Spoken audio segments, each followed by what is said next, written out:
인사드리겠습니다. 반갑습니다. 안녕하십니까. 3일 동안 평안하셨습니까? 오늘은 저기 적어놨죠.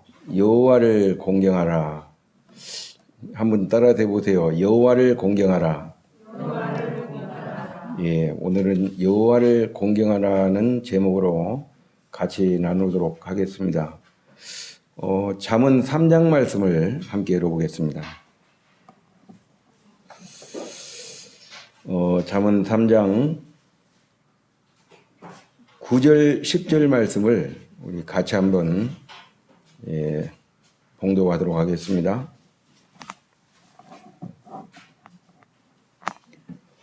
함께 읽겠습니다. 시작. 내 재물과 내 소산물에 처음 익은 열매로 여호와를 공경하라. 그리하면 내 창고가 가득히 차고 내 포도즙 틀에 새 포도즙이 넘치리라. 예, 여기까지만 읽었습니다. 잠언 3장 말씀은 명령과 이렇게 약속으로 이렇게 이루어진 내용들입니다. 이 3장을 내용을 보면은 1절에는 명령을 하셨어요. 나의 법을 잃어버리지 말고 내 마음으로 나의 명령을 지키라 이렇게 명령하셨고 2절에는 약속이거든요. 이제 그리하면 네가 이제 장수하고 많은 해를 누리고 이제 평강을 더할 것이다. 이제 3절에는 또 이제 명령을 하셨어요. 인자와 진리로 내게서 떠나지 말게 하고 그것을 내 목에 매며 내 마음판에 새기라. 이것은 이제 명령이고 4절에는 그리하면 이건 약속이거든요. 그리하면 내가 하나님과 사람 앞에서 은총과 귀중히 여김을 받으리라. 이렇게 하고 5절과 6절은 또 명령과 약속이 이루어졌거든요. 너는 마음을 다하여 여호와를 신뢰하고 내 명철을 의지하지 말라. 그리고 너는 범사의 그를 인정하라. 그리하면 이건 약속이죠. 내 길을 지도하시리라. 그리고 7절에 보면 또 명령이에요. 스스로 지혜롭게 여기지 말지어다. 여호와를 경외하며 악을 떠날지어다. 이것은 명령이고 8절은 약속인데 이것이 내 몸에 양약이 되어 내 골수를 윤택하게 하리라. 그리고 이제 9절 10절을 보면 9절은 명령이고 10절은 약속입니다. 이 9절에 보면 이제 내 재물과 내 소산물에 처음 익은 열매로 여호와를 공경하라. 이건 명령이죠. 그리고 이제 10절에 보면은 그리하면 내 창고가 가득히 차고 내 포도즙 틀에 새 포도즙이 넘치리라. 그리고 이제 11절에서 21절에 있는 내용은 명령의 내용입니다. 그리고 이제 22절부터 24절의 내용은 약속의 내용이거든요. 이 하나님 말씀을 보면은 항상 이렇게 명령과 약속이 이루어졌습니다. 하나님이 이렇게 하라라고 할 때 그렇게 하면은 하나님께서 약속을 지키시겠습니까? 안 지키겠습니까? 약속을 지키시죠, 그죠? 왜냐하면 하나님은 그분은 이렇게 한 번 하신 말씀은 끝까지 그 약속을 이루시고 신실하게 이렇게 이행하시는 분이기 때문에 그 말씀은 진리라고 하는 것이죠. 그래서 하나님 말씀이 이렇게 하라 이렇게 명령을 하셨을 때 그대로 이게 순종하면은 그 순종의 어떤 축복의 열매를 우리가 받아 누릴 수 있다. 그리고 하지 말라라고 이게 하나님이 금했을 때 그걸 하지 않게 될 때 우리 인생에 있어가지고 큰 참 이렇게 이로움이 찾아온다고 하는 것입니다. 그리고 이제 이 두 말씀을 통해서 볼 때 어떻든 간에 이제 여호와를 참 공경하라 그랬는데 이 공경이란 말이 그 한자로 보면 이제 공손할 공자에다가 이제 공경할 공. 그래서 하나님 앞에 우리 피조물인 인생이 참 그 절대자 앞에 이렇게 예의와 이렇게 예절을 이렇게 표하는 이제 그분인 그 말씀 앞에 그 예하고 아니오가 아니고 예하고 그대로 이제 순종할 때 하나님의 그 순종의 복을 열매로 이렇게 주신다고 하는 것입니다. 이제 이 공경이라는 말씀에는 뭐 몇 가지 이렇게 뜻이 내포되어 있는데 첫 번째는요. 이 공경하라고 하는 이 말씀의 뜻 중에 이제 첫 번째 하나가 뭐냐면은 그 하나님을 존중히 여겨라. 예, 그런 의미가 있습니다. 그 사무엘상 2장 30절에 보면은 이런 말씀이 있어요.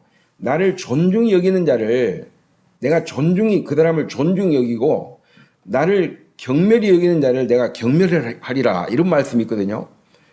여러분 사람도 사람을 이렇게 참 선대하고 선하게 대하고 그 사람에게 배려했을 때 돌아오는 것이 선이 돌아오죠. 그렇죠.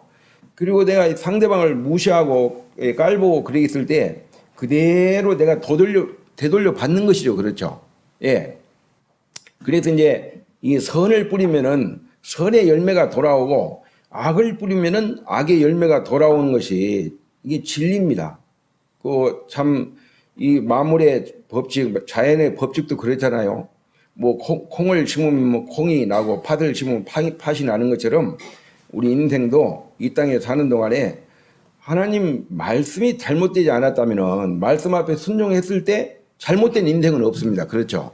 만약에 내 인생에 주님을 섬기면서 뭔가 이렇게 잘못된 참 인생의 어떤 결말을 맞았다 그러면은 하나님 말씀이 잘못되지 않았다면은 내 자신이 하나님 말씀 앞에서 뭔가 잘못 사는 어떤 결과물이라고 이렇게 생각을 해볼 수가 있습니다. 그래서 이 하나님을 공경하라고 하는 첫 번째 의미는 하나님을 참 존중히 여겨라. 그 참 하나님을 두려워하는 이런 자세가 필요한 것 같아요. 그 어떤 그 자매님이 그러시더라고요. 참 요새는 성도들이 참 귀신만도 못한 성도들이 참 많은 것 같아요. 그래가지고 이 자매님 무슨 말씀을 그렇게 하십니까? 그랬더니 야고보서 2장에 보면은 귀신은 하나님 앞에서 떤다 이거죠. 근데 성도들은 떨지를 않아요. 죄를 지면서도 떨지를 않고 불순종을 하면서도 떨지도 않고 그냥 두려운 마음, 어떤 이제 경외하는 마음, 이런 마음이 없다고 하는 거죠. 너무 막 좋은 게 좋다고 하나님 아버지를 막 편하게 막 그냥 이렇게 대하는 이것은 하나님 앞에서 바른 자세가 아니라고 하는 것이죠. 그리고 이게 공경한다는 이제 두 번째 의미는 어떤 의미가 있냐면은 그 순종한다는 의미가 있습니다. 말씀이 이렇게 말씀 앞에서 이렇게 하라 하고 하지 마라 이렇게 하나님 말씀이 그렇게 되어 있다면은 우리가 하나님을 공경하는 사람이라면 그렇게 하라고 했을 때 순종을 해야 되겠습니까? 안 해야 되겠습니까? 순종을 해야 되겠죠. 그죠? 예. 순종을 해야 됩니다. 하나님을 공경하는 성도라면은 하지 마라. 세상을 사랑하지 마라. 불의를 좋아하지 마라. 이렇게 했을 때 주님 제가 그렇게 하지요. 그렇게 이제 순종하는 이런 자세를 하나님이 기뻐하신다고 하는 것입니다. 어떻게 보면 이제 사무엘상 15장 22절에 보면은 순종이라고 하는 것은 제사를 지내는 것보다 낫다. 그리고 듣는 것이 수양의 기름보다 낫다 그래요. 하나님은 순종을 명하셨는데 그걸 순종을 하지 않고 소를 한 마리 잡아가지고 주님 제가 주님 앞에 이걸 드리겠습니다. 그렇게 한다고 할 때 하나님이 그걸 기뻐하시겠느냐 이거지요. 하나님은 하지 말라 그러면 그거 하지 않을 때 그걸 하나님이 기뻐하는 거고 하라 그렇게 할 때 제가 그렇게 하지요. 이렇게 하고 그렇게 하나님 말씀 앞에 순종할 때 하나님이 그것을 기뻐하신다. 우리가 창세기 1장을 이제 이렇게 열어서 읽어보게 되면은 이제 천지 창조가 쭉 설명이 돼 있는데 하여튼 첫째 날부터 여섯째 날까지 하나님 이렇게 말씀이 딱 떨어지면은 그대로 순종을 했거든요. 그죠? 그 1장 1절에 보면 태초에 하나님이 천지를 창조하시니라. 2절에 보면은 땅이 혼돈하고 공허하며 흑암이 깊음 위에 있고 하나님의 신은 수면에 운행하시니라 그랬는데 하나님이 빛이 있으라 이렇게 하니까 그런 막 혼동 무질서 가운데 있을 때 빛이 짱 하고 나타나니까 어때요? 하나님 보시기에 좋았더라 이렇게 기록을 하고 있잖아요. 그죠? 그래서 이 진정한 그 선이라고 하는 것은 뭐냐면은 하나님 보시기에 좋은 게 선이죠. 맞습니까? 우리 인간이 볼 때 이렇게 좋은 게 선이 아니고 절대자인 그 창조자의 어떤 시각에서 바라볼 때 그래 내가 볼 때는 정말 이것은 좋은 거다. 그게 바로 선이고 그게 진리라고 하는 거죠. 그래서 하나님 말씀 앞에 참 빛이 있으라 이렇게 할 때 그 빛이 그대로 나타날 때 어둠 가운데 나타날 때 하나님 보시기에 참 좋았더라. 둘째 날에 하나님이 궁창을 창조하셨죠. 하늘을 창조하셨는데 그렇게 이제 궁창을 그 명했을 때 그대로 나타나니까 하나님 보시기에 참 좋았더라 이렇게 말하고 셋째 날에는 하나님이 땅과 바다와 이제 이 과목들을 열매 맺는 나무를 이렇게 명했을 때 그대로 되니까 또 하나님 보시기에 참 좋았더라. 뭐 넷째 날에는 해와 달과 별들을 하나님이 이렇게 이제 창조를 하시고 또 계절과 또 이게 날과 이제 이런 해를 하나님이 명하셨을 때 그대로 되니까 하나님 보시기에 좋았더라. 다섯째 날은 하나님이 이제 물고기와 이제 이런 새들 그리고 이제 어떻게 보면 이제 육해 공군을 하나님이 이제 창조하셨죠. 그대로 되고 그 여섯째 날은 하나님이 이제 이렇게 짐승들을 창조하시고 제일 마지막에 이제 하나님이 우리 인간을 지었잖아요. 흙으로 이렇게 육체를 이렇게 만들어 가지고 코에다 생기를 불어넣으니까 사람이 이렇게 생명이 이렇게 되었는데 그 여섯째 날까지 다 창조하시고 나서 하나님이 제일 마지막에 하신 말씀이 그 하나님이 창조한 모든 것을 보시니까 하나님 보시기에 심히 좋았더라 이렇게 기록을 하고 있고 이렇게 결론을 내리고 있죠. 그리고 어떻게 보면 이제 그 창조에 참 그 질서가 하나님이 명하셨을 때 그대로 참 이렇게 이루어지는 질서가 잡히는 이런 걸 볼 때 참 하나님이 기뻐하시는데 참으로 이렇게 심히 기뻐하셨다. 어떻게 보면은 참 이런 기쁨을 꽃배기 기쁨이라고 하죠. 그죠?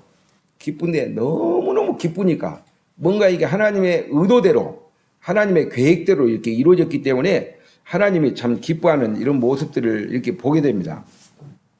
우리가 예수님의 그 순종을 보게 되면은 그 예수님은 어떻게 보면 이제 하나님 앞에서 그 성경에 보면은 예수님의 어떤 위치라고 하는 것은 그 하나님 아버지와 동등한 위치거든요. 우리가 이게 질서를 두 부분으로 나누는데 위치적인 질서가 있고 그리고 관계적인 질서가 있는데 위치적인 질서를 보면은 예수님은 그 하나님과 사실 어떻게 보면 동등한 위치예요. 그렇죠?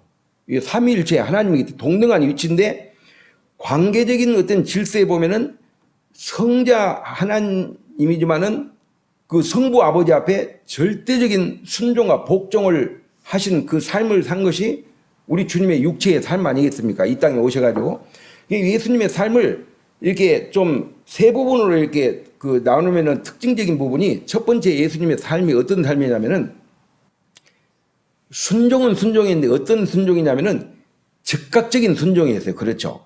주님 말씀이 아버지의 말씀이 딱 떨어지면은 그 말씀을 지체하지 않고 그대로 막 즉시로 이렇게 순종을 했다고 하는 것입니다. 뭐 이렇게 자녀를 이렇게 낳고 이제 기르시는 이제 부모님들 다 계시지만은 저도 마찬가지예요. 저도 어렸을 때 말을 안 들었거든요.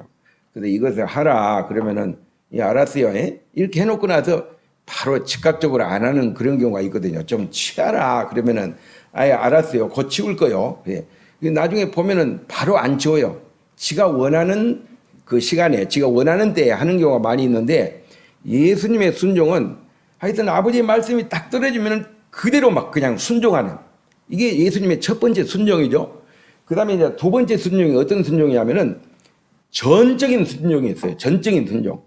그냥 마음에 드는 건 순종하고 쉬운 건 순종하고 뭐 내가 볼 때는 좀 별로 힘 덜 든 거 순종하고 힘든 것은 순종 안 하고 그게 아니고 부분적인 순종이 아니고 전적인 순종이 예수님의 순종이었다고 하는 것입니다.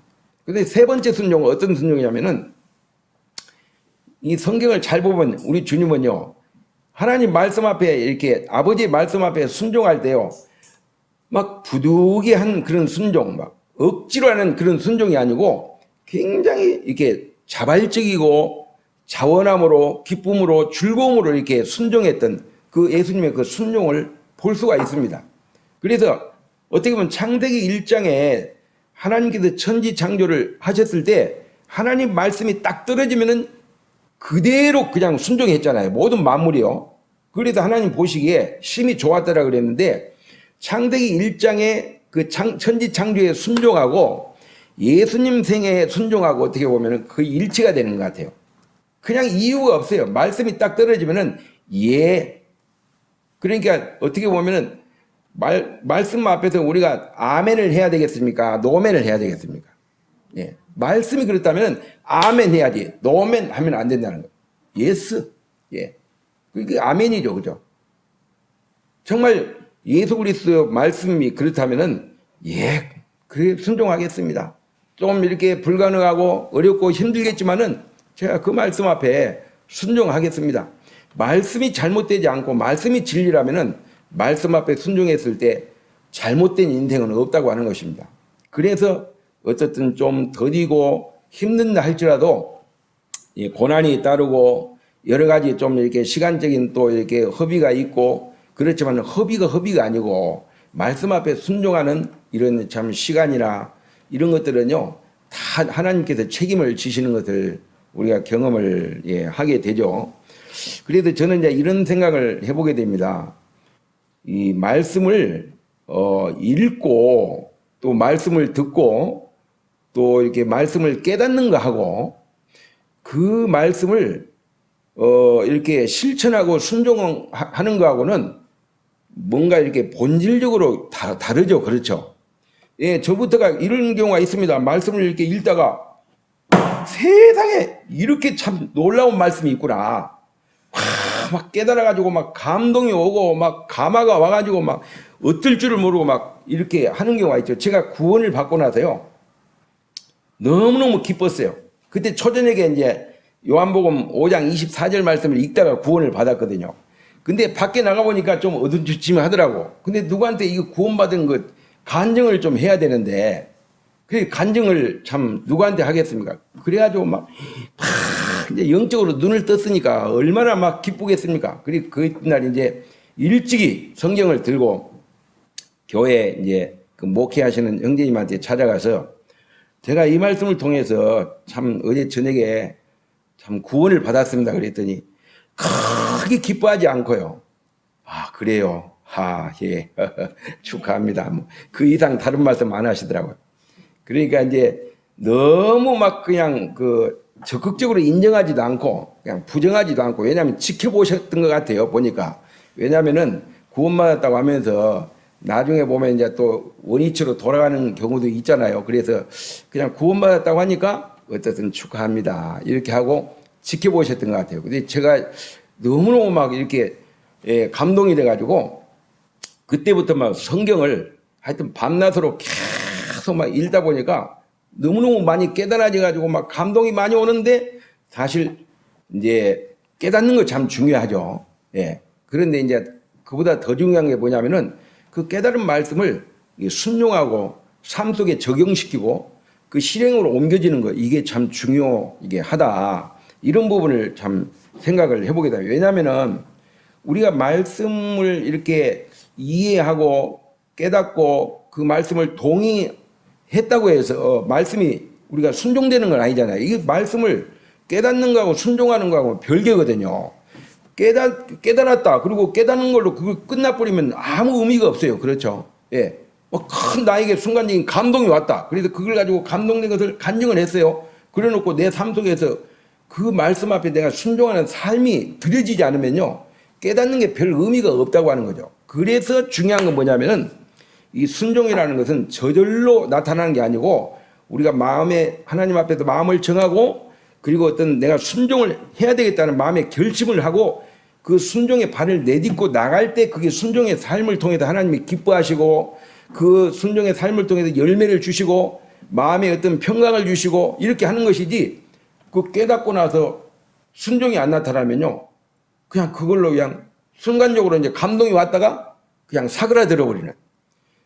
뭐 이렇게 TV에 보면은 뭐 연속극 이런 거 보잖아요. 저도 볼 때가 있는데 보면은 막 슬픈 이렇게 연기를 하면은 막 눈물이 나오고, 그 다음에 막 참 너무너무 막 이렇게 좀 감동스러운 이제 그런 이렇게 장면이 나오면은 마음이 또 뭉클했다가, 그러고 나서 이제 TV 딱 끄고 나면은 감정이 다 사라져 버리잖아요. 그죠? 안 그래요? 그죠? 그게 뭐 평생 가는 게 아니잖아요. 말씀도 그렇다네. 말씀도 이렇게 읽고 막 감동이 왔어요. 순간적으로. 그런데 그게 순종이 안 되면요, 막 연속극 보고 순간적으로 감동받았다가 슬픈 이야기 나오면 막 내용 나오면 눈물을 막 짜고 막 찔끔찔끔 하다가 시간 지나고 나면 감정이라는 것은 수시로 변하거든요. 그런 것처럼 이 신앙은 감정으로 하는 게 아니다. 믿음으로 이렇게 하는 거죠. 말씀이 그러하다면은 그 말씀을 따라서 이렇게 순종하는. 그리고 이 하나님을 공경한다는 것은 세 번째는 어떤 의미냐면 하나님을 참 사랑한다. 하나님을 사랑하는 것이다. 하나님을 공경한다고 하면서 하나님을 사랑하지 않으면요, 이건 뭔가 이렇게 모순이 참 있다. 이 하나님을 사랑한다는 뭘까를 생각해 볼 때, 하나님을 참 이렇게 마음으로부터 친근히 하는 거, 참 그분을 참 이렇게 내 인생의 마음의 안방에 이렇게 다 모시고, 어떻게 보면요, 우리가 하나님을 참 경외하고 또 하나님을 참 어떻게 보면은 순종하고 하나님을 사랑한다고 하는 것은 저와 여러분의 인생 가운데 제일주의이시네. 하나님이 제일주의가 돼야 돼요. 내 인생에 제2의 어떤 주인이 되면 제1의 주인이 돼야 돼요. 그래서 우리가 예수님을 부를 때 어떻게 부릅니까? 예수님 이렇게 부르지 않고 주님 이렇게 부르잖아요. 그죠? 그 주님이라고 부르는 게 뭡니까? 주님이라는 것은 주인님, 그 임금 왕자에다가 이렇게 갓을 붙이면 주인 주자가 되는데, 주인님의 준말이 주님 아닙니까? 그죠? 그렇죠? 그래서 이제 예수님을 부를 때 주님 이렇게 부르는데 내 인생의 주인이라고 하는 거죠. 그래서 이제 그 주인을 이제 내 인생에 참 이렇게 머리로 주인으로 이렇게 모시고 그분을 안방에 모시고 그분이 이렇게 말씀으로 또 이렇게 성령으로 이렇게 주님의 뜻을 나타내시고 이렇게 명하셨을 때 그대로 이렇게 순종하는 이제 그런 삶이 나타나지 않으면은 외식자가 될 수 있습니다.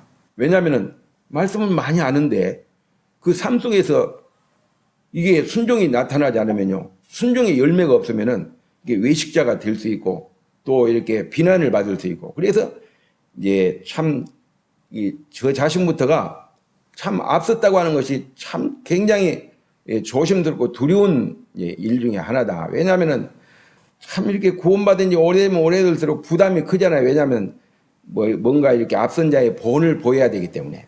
그래서 참 이렇게 한편으로는 참 부담이 많이 되는 경우가 있어요.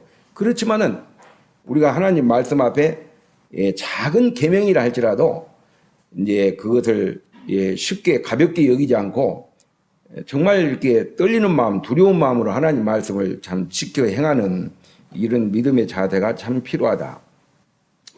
그리고 이제 두 번째로는 있잖아요. 여기 보면 그 8절에 보면 이제 내 재물과 내 토산물에 처음 익은 열매로 이렇게 말하고 있는데, 이게 처음 익은 열매라는 것은 참 무엇일까를 이렇게 생각할 때 가장 먼저 맺은 열매를 가리켜 가지고 처음 열매라고 하죠. 그죠? 예. 열매 중에서 과일을 사과나무를 하나 심었어요. 한 그루 심었는데 그 과일이 하여튼 맨 처음에 과일이 하나 나왔어요.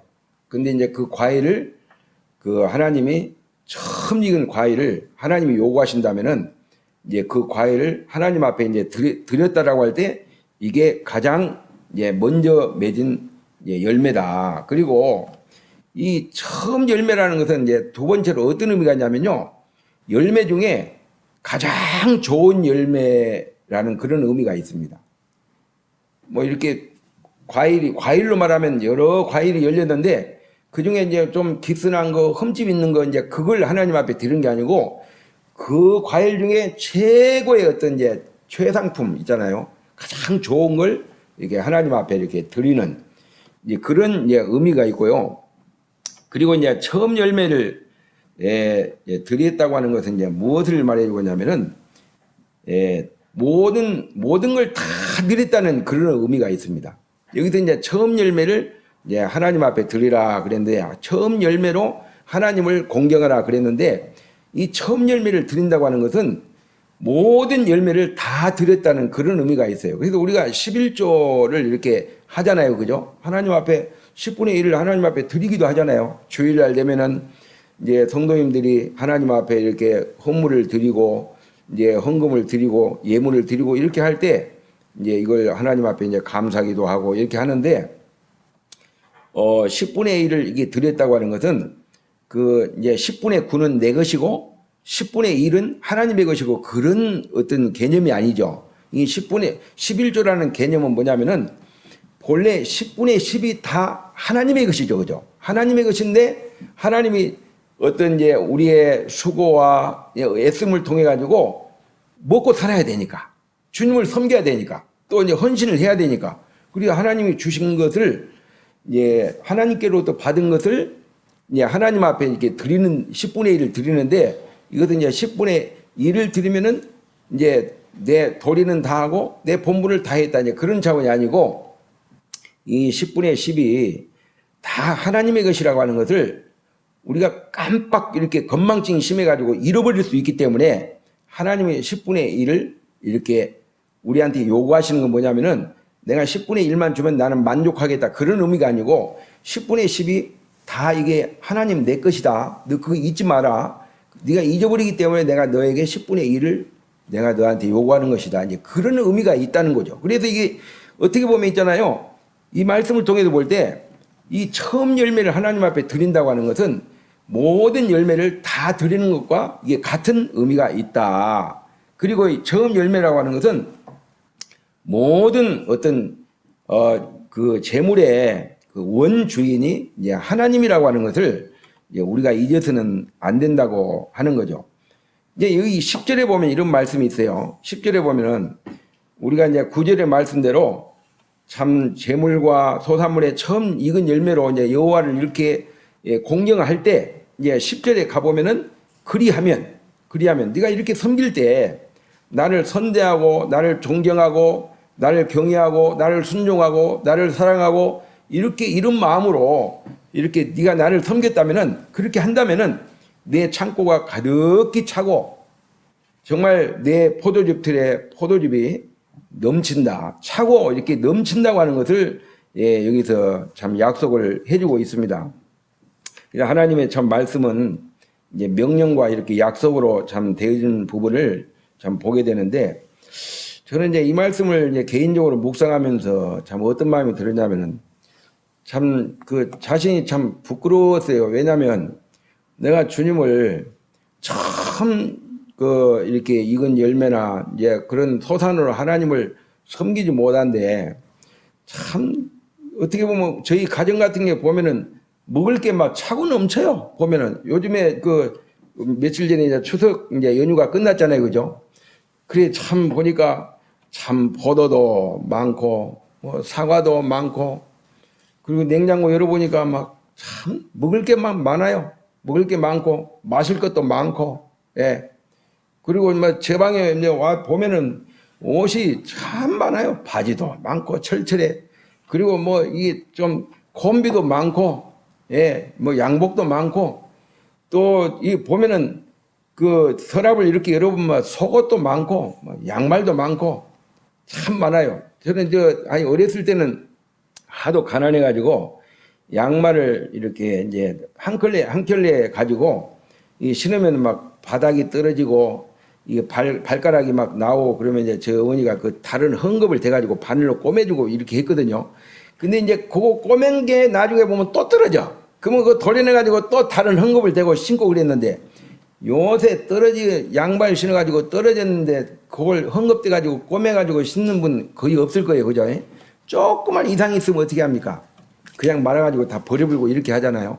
어떻게 보면은 이 시대에는 어떻게 보면은 참 차고 넘치는 참 그런 이 시대다. 너무너무 잘 먹고 막 차고 넘치다 보니까 자칫 잘못하면 있잖아요.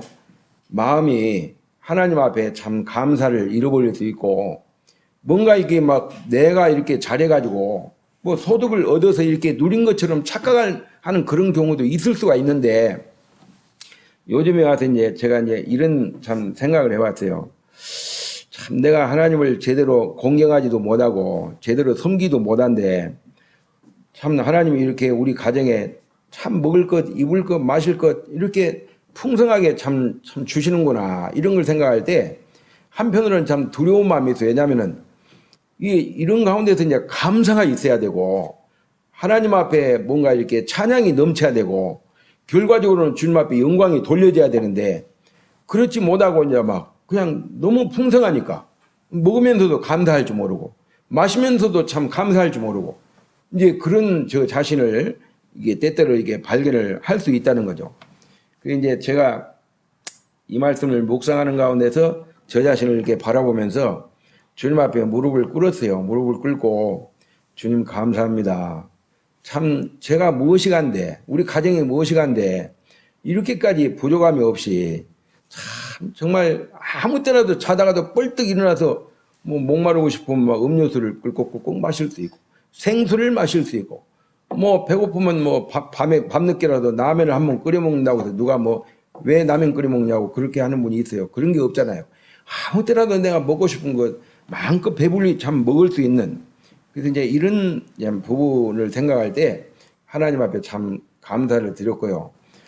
이제 또 한 가지는 뭐냐면은 참 인간은 참 나약하구나 그걸 느꼈어요. 제가 이제 이렇게 이사를 이제 하고 아래채 창고 같은 걸 방으로 꾸며가지고 이제 잠을 잤을 때 지금 한 5년 가까이 전인데요. 막 새벽 한 2시 반 정도 됐는데 따끔하더라고요, 팔이. 그래가지고 그날이 이제 일요일날 새벽이었어요. 그래가지고 그냥 따끔하더라고. 이거 보니까 지네가 물은 것 같아요. 그래도 막 그냥 뭐 괜찮겠지 생각했는데 아침 되니까 많이 부었어요. 그래서 아이고 예배가 중요하니까 오늘 교회 가서 예배를 드려야지. 예배 드리고 모임을 다 마치고 오후에 왔는데 아니 너무 많이 부었어요. 아이고 내일 이제 월요일날 병원에 가봐야 되겠구나. 그래서 영대병원을 갔는데 입원을 해야 됩니다. 독이 너무 많이 퍼져가지고 막 이게 막 이만큼 부어가지고 한 4, 5일 입원해가지고 이제 퇴원을 했었거든요. 그리고 이제 참 진해가 없을 줄 알았는데 아유 며칠 전에 이제 잠을 자는데 있잖아요. 그때도 딱 2시 반이었어요. 새벽. 아니 침대에서 잠을 자는데 내가 이렇게 잤으면 안 물렸을지도 몰라. 근데 이렇게 이제 뒤로 이렇게 잤는데 이 가운데 손가락이 따끔한 거예요. 그래서 옛날에 물려본 그게 느낌이 있어가지고 이게 지내구나 싶어가지고 불을 이제 켰어요. 불을 켜가지고 이렇게 보니까 물린 흔적이 있어요. 그래가지고 이제 이놈을 잡아야 되겠다 싶어가지고 막 불을 켜고 막 후라시 가지고 막 이렇게 찾다가 이불을 떠들리니까 지네도 크지도 않아. 길이가 딱 요만해요. 가느다해가지고 막 꼼짝꼼짝 가는 거야. 그때 너 잘 잡혔다 싶어가지고 내놓고 막 책으로 사정없이 막 몇 번 때려놓고 이제 기절을 시켜놓고 그리고 이제 집게로 찝어가지고 나이타불로 이제 머리부터 이제 다 꼬실렀어요. 꼬시르고 지금 기념으로 딱 나눴어요. 나놓고 그날 중에 2시 반 돼가지고 영대병원에 갔어요. 가가지고 주사 맞고 약 며칠 뒤 타오고 그게 먹었는데도 막 이렇게 부어가지고 야, 이걸 보면서 어떤 생각이냐면은 참 진짜 인생이 이렇게 나약하구나. 벌레 한 마리 물려가지고 꼼짝 못하고 막 너무 부어가지고 이걸로 젓갈질을 못하겠는 거예요. 너무 부어가지고. 그래도 왼손으로 이제 수저를 뜨고 왼손으로 젓갈질을 하는데 이게 뭐 자주 이제 젓갈질을 이걸 안 해보고 이걸로만 하다 보니까 반찬을 집어도 좀 어설프고 그걸 보면서 야 진짜 하나님이 저와 여러분을 참 정말 순간순간 지켜주지 않으면은 언제 어떤 일을 당할지 아무도 참 모르겠구나. 그래서 참 주님이 지금까지 우리 가정을 이렇게 지켜주셨고, 아유, 그런데 참 감사한 것이 뭐냐면요. 여기 물린 게 인해서 이제 감사했어요. 왜냐하면 만약에 뭐 여기를 물었다든지 뭐 눈탱이를 물었다면 어떻게 되겠어요? 눈탱이가 밤탱이 되지 않겠어요, 그죠? 예? 그리고 여기 굉장히 막 이 만약에 이거 사타구니 있는데 이런 데를 물었으면 어떻게 되겠어요? 그러면 완전히 걸음도 제대로 못 걷겠죠, 그죠? 예? 근데 다 이게 손을 물어가지고 종종 이게 뭐 부기가 빠지면서 하여튼 주님 앞에서 인생이 이렇게 나약한데 하나님이 나약한 내 자신을 이게 정말 지켜주지 않으면은 참 형편없는 참 인생으로 전락하겠구나 이런 교훈을 참 받게 되었어요. 그래서 저는 이 시간에는 참 하나님을 경외하는 것이 또 하나님을 공경하는 것이 우리 인생의 본분이고 그리고 어떻게 보면 참 주님 앞에 축복받는 놀라운 참 비결이구나. 왜냐하면 그렇게 하나님 말씀 앞에 순종했을 때 하나님의 그 순종의 열매를 놀라운 참 이렇게 신령한 것들로 채워주시고 또 저와 여러분에게 실제적으로 필요한 부분을 다 아시기 때문에 사람은 그렇거든요. 사람은 아무리 육신의 부모가 자식을 사랑한다 할지라도 자식에게 도움을 주는 데는 한계가 있거든요. 그렇죠. 한계점이 있습니다. 그런데 하나님은 무한한 능력을 이렇게 가지고 계신 분이기 때문에 저와 여러분의 모든 필요를 다 풍성하게 채우신다 그랬는데 이 채운다는 말은 세 가지 의미가 있는 것이요. 저와 여러분의 필요를 다 아신다는 것입니다. 저와 여러분의 필요를 채우시기 위해서 미리 준비한다고 하는 것입니다. 그리고 저와 여러분의 필요를 정말 채우기 위해서 딱 필요한 때에 그때 딱 하나님이 이렇게 제공하시고 공급하시는 참 신실하신 참 하나님이다. 그래서 오늘은 여호와를 공경하라. 그래서 이제 명령이고 그 명령 앞에 순종할 때 하나님이 약속을 신실하게 참 지키시는 분이다. 이런 참 하나님을 이 시간에 잠깐 이렇게 같이 나눴습니다. 이상으로 마치겠습니다.